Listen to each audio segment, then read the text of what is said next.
Bila ditanya, siapakah pemain yang paling tidak bisa dijaga atau susah dijaga saat bermain one-on-one, mungkin nama James Harden lah yang keluar di benak kalian. Karena hal tersebut, beberapa tim sudah mengeluarkan skema defense yang unik untuk mendefense pemain yang baru saja mendapatkan gelar Most Valuable Player season lalu. Sebelum kita mulai, jangan lupa like dan subscribe channel ini ya. Simak ulasan berikut ini. Kita semua ingat bahwa musim lalu, Milwaukee Bucks dan Utah Jazz menempatkan pemain mereka untuk menjaga sisi kiri pinggang atau left hip dari James Harden untuk memaksanya bergerak ke kanan dan membatasi terjadinya step back.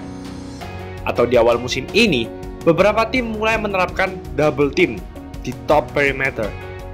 Namun, tren baru untuk menjaga Harden mulai muncul sesaat sebelum musim 2019-2020 ini dihentikan.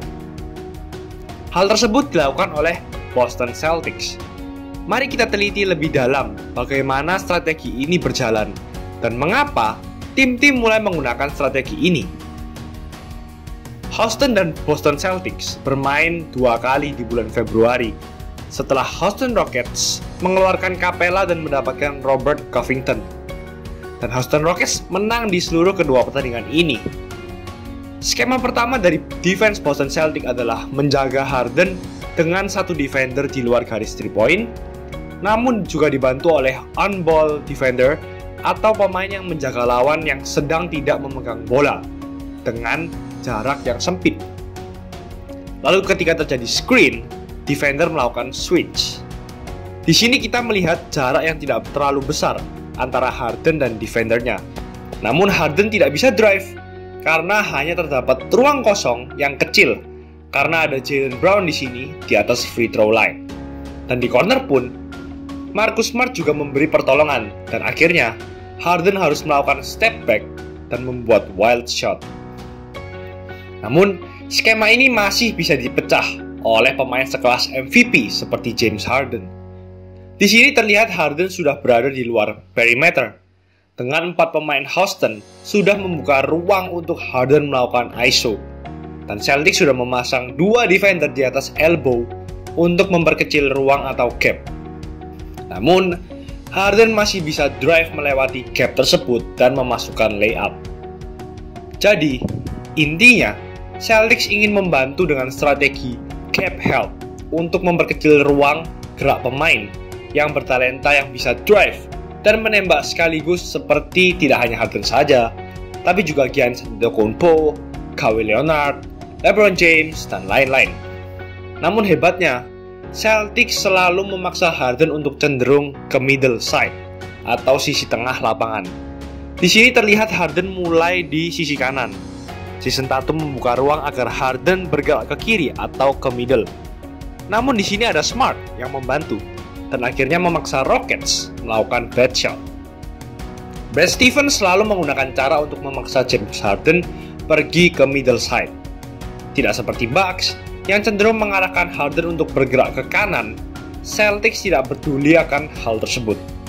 Brad Stevens selalu menyuruh pemainnya mengarahkan James Harden ke crowded side atau sisi lapangan, baik kiri atau kanan, yang terdapat lebih banyak defender. Bisa dilihat, yang dilakukan Brad Stevens sangatlah pintar, seperti skema berikut ini. Di sini, weak side-nya adalah sisi kanan, karena di sini ada 3 defender. Sehingga, dengan memaksa Harden bergerak menuju sisi ini, akan lebih mudah untuk melakukan gap help. Ada juga beberapa tim yang diuntungkan dengan memiliki defender handal dan tidak takut apapun, seperti Los Angeles Clippers yang memiliki Patrick Beverley. Di sini terlihat, dari awal Harden masuk, Beverley sudah melakukan press hingga kewalahan dan Harden akhirnya melakukan turnover. Terkadang juga, karena terlalu mengandalkan offense dari James Harden, Rockets bahkan menaruh 4 pemain offense lainnya di sisi berlawanan dari Harden. Hal ini justru memudahkan pemain defender untuk melakukan gap help. Karena di sini malah ada 5 defender sekaligus yang bisa membantu menjaga Harden. Hanya tersisa ruang kosong di sisi kiri saja yang bisa Harden drive, sehingga Harden kembali harus melakukan bad shot. Tapi, kenapa gap help mungkin menjadi strategi paling ampuh untuk mengalahkan Harden? Simpelnya, karena Houston Rockets tidak memiliki center. Setelah mendapatkan Robert Covington dan melepas Clint Capela, Houston Rockets bermain penuh tanpa center. Kami sudah membahas lebih dalam mengenai offense Rockets tanpa center di video sebelumnya. Jika kalian ingin tahu lebih dalam, silahkan klik link di bawah ya. Hal ini tentu membuat offense dari Rockets memang naik, namun offense tersebut tidak berasal dari paint. Saat dulu ada Capela, Harden cenderung melakukan drive ke sisi di mana Capela berada untuk melakukan alley-oop. Untuk menangkal hal ini, maka coach lawan memasang pemain defender yang tinggi juga agar bisa menjaga Capela sekaligus bisa melakukan block shot terhadap Harden jika ia melakukan layup atau close shot. Namun, ketika Rockets bermain tanpa center seperti sekarang, otomatis center lawan menjaga pemain yang lebih pendek, dan biasanya pemain yang lebih pendek akan bermain di luar garis 3 point seperti PJ Tucker. Akibatnya, ketika Harden drive dan center lawan melakukan gap help, Harden memang bisa passing ke PJ Tucker dan mendapatkan open 3 point shot. Namun, kita semua tahu kan, presentase 3 point tidak pernah setinggi close shot dan alley-oop kan? Oleh karena itu, strategi gap help ini ampuh untuk melawan tim tanpa center seperti Rockets. Dulu, saat masih ada Clint Capela, cara yang digunakan Toronto Raptors adalah dengan melakukan trap kepada Harden karena ada dua pemain non-shooter di tim, yaitu Westbrook dan Capela. Namun sekarang, tim-tim lebih suka dengan gap help ini. Boston Celtics bukan satu-satunya tim yang melakukan gap help, namun merupakan yang pertama dalam melakukan gap help dan menjaga middle side. Tapi, apakah semua ini berhasil? Di game pertama, strategi ini nyatanya tidak terlalu berhasil.